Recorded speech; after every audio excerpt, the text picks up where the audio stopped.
रिनचिन की कहानी। रिनचिन के पेंसिल बॉक्स में रबर, शॉर्पनर और पेंसिल थी। रिनचिन ने 2 और नई पेंसिलें खरीदी। नई पेंसिलों को भी उसने बॉक्स में रख दिया।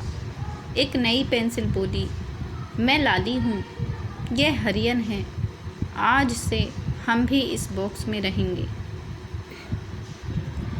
रबर ने जवाब दिया, स्वागत है, यह शॉर्पनर है।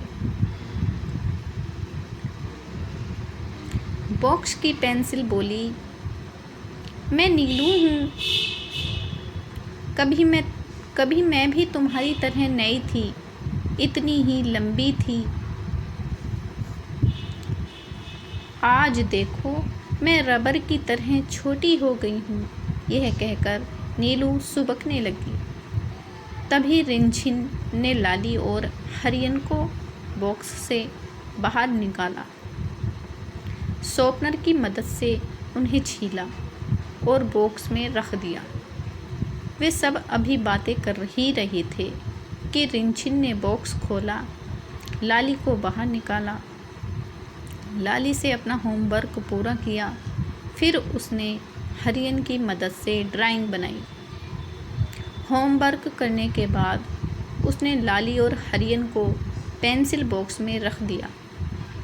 नीलू सिसकने लगी, फिर ठंडी आह भरकर कहने लगी, मैं अब यहाँ नहीं रहूँगी। रिनचिन मुझे अपने हाथ में नहीं लेगी, तो मेरा यहाँ क्या काम।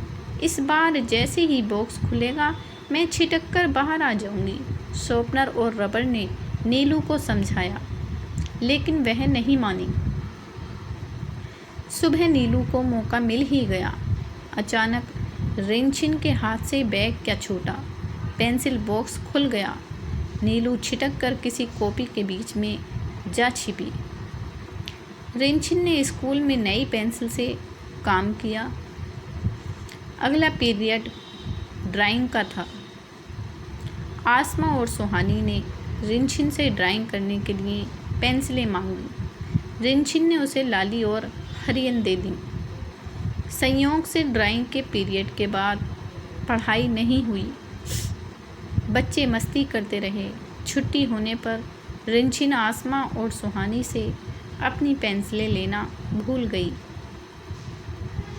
घर लौटकर रिनचिन को देर रात याद आया कि सुबह अंग्रेजी, गणित के साथ साथ हिंदी का भी होमवर्क मिला है। उसने बैग खोला और होमवर्क करने बैठ गई। ये क्या, बॉक्स में पेंसिलें नहीं थी। रिनचिन ने स्कूल बैग उलट दिया। कॉपी किताबों के साथ नीलू भी बाहर आ गई। रिनचिन ने नीलू को प्यार से कहा, थैंक यू, आज दोनों नई पेंसिलें तो स्कूल में ही छूट गईं। तुम ना होती तो मेरा होमवर्क ही ना कर पाती, कल स्कूल में डांट भी पड़ती। नीलू रोने लगी, अब मेरी ज़रूरत ही कहाँ है, अब मैं किसी काम की जो नहीं रही। रिनचिन चौंकी, फिर नीलू को सहलाते हुए बोली, तुम आकार में जितनी घटोगी, तुम्हारी उम्र इतनी ही बड़ी मानी जाएगी। नीलू ने चौंकते हुए पूछा, वह कैसे। रिनचिन ने हंसते हुए जवाब दिया, सीधी सी बात है, तुमसे जितना काम लिया जाएगा, तुम उतनी ही घिसोगी। जब घिसोगी तो छीली जाओगी तो आकार छोटा होगा ही। नीलू सोचने लगी। रिनचिन ने बताया, नई पेंसिल तो लगभग 50 किलोमीटर लंबी लाइन खींचेगी। वही तुमने तो यह सफ़र तय कर लिया है, इसलिए तुम उनसे बड़ी हो। नीलू चुपचाप सुनती रही।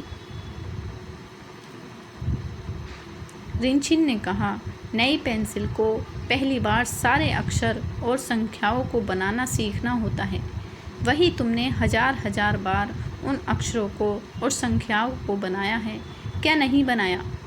नीलू क्या जवाब देती है, वह चुप ही रही। रिनचिन ने हंसते हुए कहा, याद करो, कई बार तुम्हारी वजह से किए गए स्कूल और होमवर्क में मुझे शाबाशी मिली है। ऐसे कई मौके आए हैं जब तुम्हारी बनाई ड्राइंग में मुझे इनाम मिले हैं।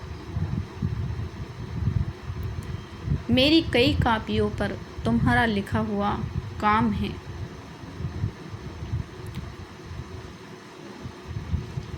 तुम मेरी दोस्त हो, सहयोगी हो। यह सुनकर नीलू गर्व से भर गई। अब वह खुशी से होमवर्क करने के लिए तैयार थी। तो दोस्तों, आपको हमारी ये कहानी कैसी लगी? इसे लाइक और हमारे चैनल को प्लीज़ सब्सक्राइब ज़रूर करना।